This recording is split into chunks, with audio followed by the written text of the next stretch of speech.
Mexico City needs no introduction. But beyond the street food, nightlife, cafes, and gourmet meals that no doubt fill your For You page, is a metropolis that's growing, changing, and innovating. Mexico City is facing many challenges. It's sinking, literally collapsing under its own weight. There's both limited access to water and severe flooding issues. Smog is trapped in by the ring of mountains that surrounds the city, earthquakes pose a massive threat to its residents, and an active volcano is only 40 miles from the city center. But necessity is the mother of invention, and so perhaps because of the many challenges facing it, Mexico City is a hotbed of urban innovation. This is part one of a series on Mexico City's urban planning solutions. Growing up, visiting Mexico City meant visiting family, amazing food, and sitting in traffic. But recently, that last part doesn't happen as often.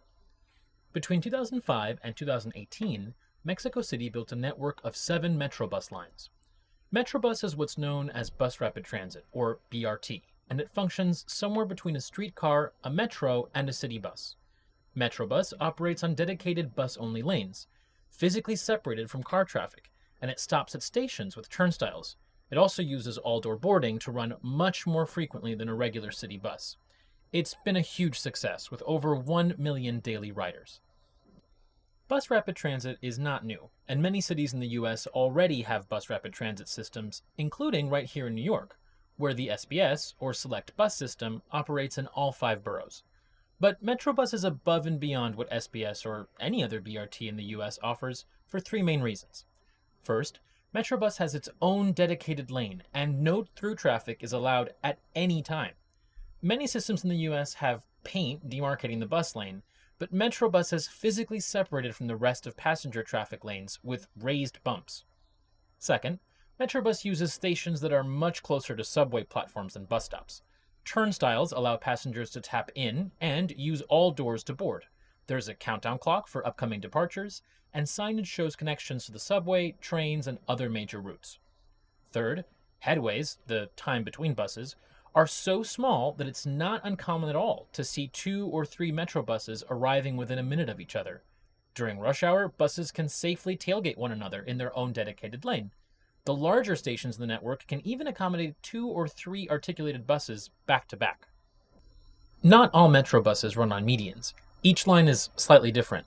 For example, Line 7, which runs through Mexico City's Reforma Boulevard, operates using double-decker buses.